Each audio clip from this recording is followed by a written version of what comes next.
Good evening and welcome to this week's edition of Staff Talks. We're taking on topics each week that are based on, we're using Adam Hamilton's Making Sense of the Bible or Meaning of the Bible. It's a really great book. I'd urge you to read it. This week's topic is one that is near and dear to the heart of all of us here, and it's about women and women's place in the church, from doing any task all the way up to ordination. And I'm proud to say that as a United Methodist, and even Methodist before we were United Methodist, we've always been on the leading edge of including women in ministry.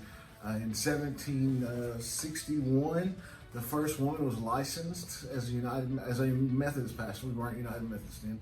Licensed as a pastor, 1761.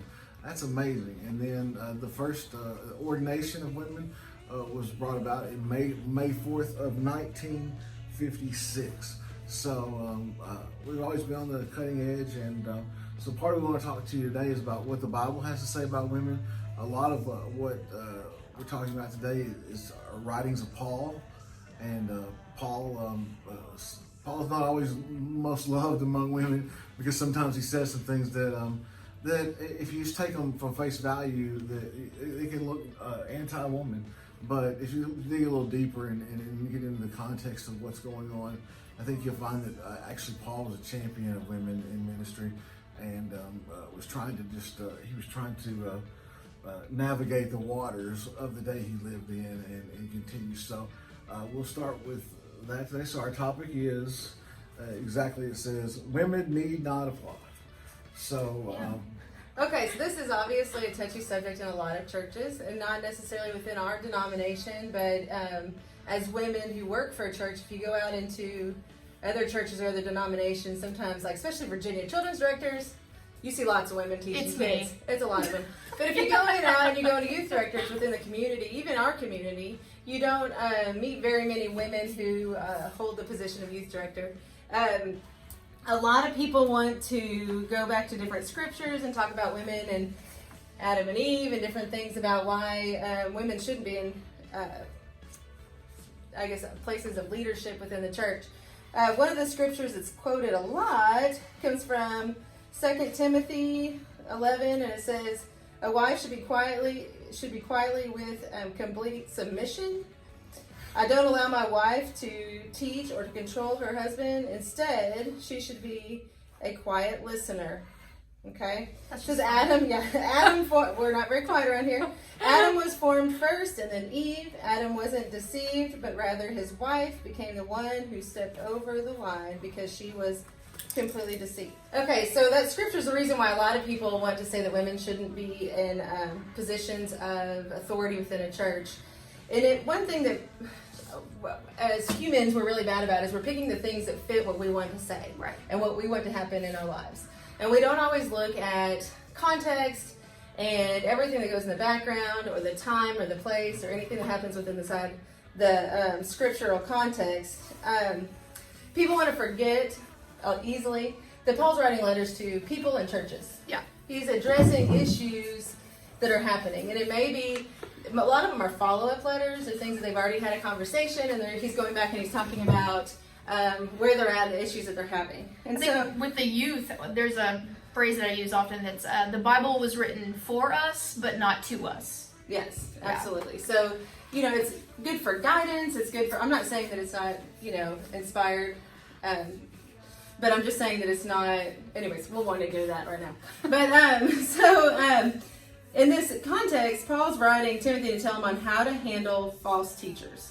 Okay, so within this area and time, he's talking about the teachers who are misrepresenting the Bible or representing the gospel. I guess at the time it wasn't a Bible yet. But there were some different religions that came into play, and then they're coming into the Christianity faith, and then how women were seen and controlled in those religions and how they were interacting with men. And it's really more about bringing more equality into the equation than just saying, but it comes across as saying that women shouldn't talk, that they should be submissive. Right. Yeah. It says that, because we have this information behind us and we have all this information that we can read about the different culture at the time, that we should be able to understand Paul better by his engaging, like, through the passage. When I was a kid, I did not like Paul. And if people think that's funny to hear me Yeah. say, but most of you have read, obviously, he always introduces himself, he gives his credentials, and I always thought, how arrogant is that every time? But what happened in the time frame, they always gave the credentials before when they were writing a letter. And it had to do with stating who you were. Could they look them up on social media or on Google and find out who you Probably were, not. or their educational history, or right? So you have to understand that, like, when I was a kid, obviously, I didn't think a whole lot about Paul, and as I got older, I obviously learned to appreciate Paul a lot more. Yeah.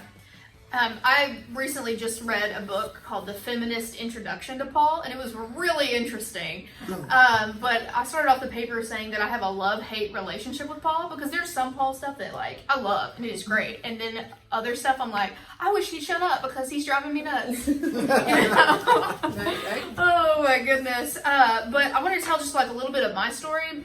I'm not in ordained ministry yet, but going through the process of seminary and being a female youth pastor, I do want to say that within the United Methodist Church, I feel like there are more female youth pastors than there are male, at least right now. But not within like the entire state of Arkansas or even with BB, it's just me.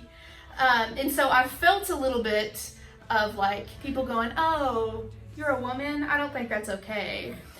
Even so much so that like not my immediate family, they're great, but like my extended family, I've gotten some pushback from them, and it hurts. But I have some stuff that I want to share with you that I actually got from one of my seminary classes. I want to talk about a lady named Prathia Hall.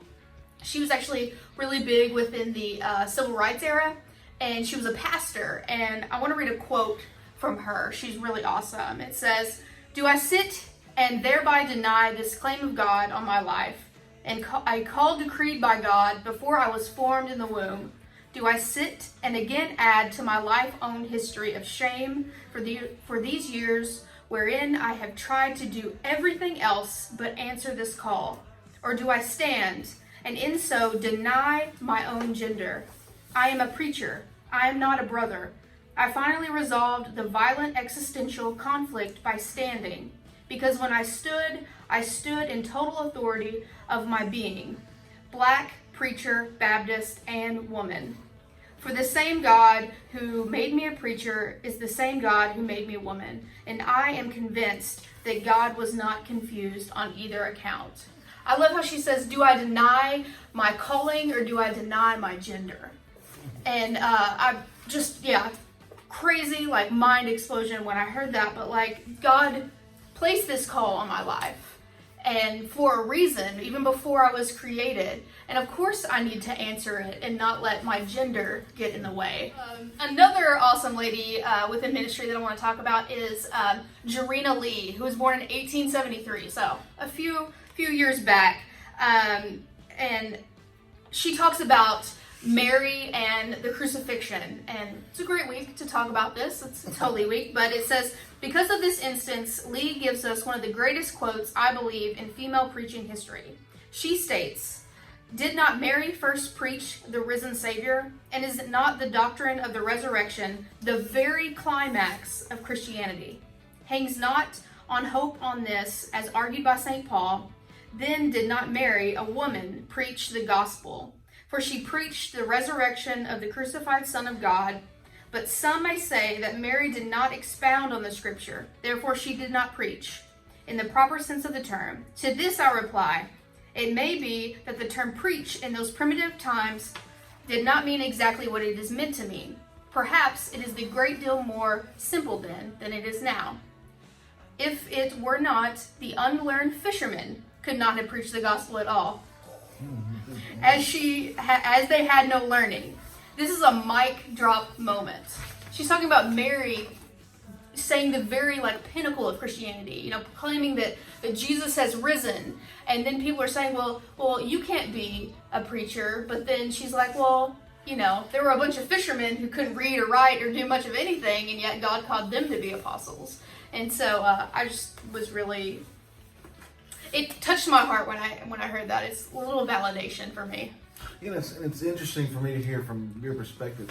I went to seminary with a lot of women, and and I got there, I tried to hear what they were saying, but even for me back then, it was a struggle because I was being challenged to think about gender and place of ministry in a very different way. It was kind of shaking my foundation, so it was hard for me to empathize with these women when I felt like my core, my foundation was being shaken. I was a young kid asked to not refer to God as Him. Yeah. And now that's no big deal, but then it was really, I was like, this feels heretical. Yeah. This and now I understand it as part of unbuilding that patriarchal society that had put women in a place of less power, and it's a shame that we would use the church to continue that abuse of power and to try to control society and women through the church. And right. So, right. And so, I think it's a beautiful thing. And I tell people all the time, I know women that could pastor circles around most men I know. And so, if you need proof, I'll come see me. I'll point you in the direction of several women who are amazing pastors. I think that's the biggest thing, is that it's about a call. Yeah, absolutely, definitely. And if you're doubting someone's call, you're doubting God. Yeah, the call that God placed on their life. Yeah, because it's not something that even men that we know come to always very easily. You know lots of men who are pastors who started out as accountants. We had a DS one time who said he went to school for marine biology. Just things like that. Like, you see people all the time who work for God, that was not their intent. Yeah. It's about God, not about us. Right. Very true. Yeah, definitely. Okay, so when saying all of this, we want to encourage you to listen to your call. And we don't want stereotypes to play any part in that. Men can, help out in children's ministry, and women can become ordained ministers. Not everybody is called to be in full-time ministry, though.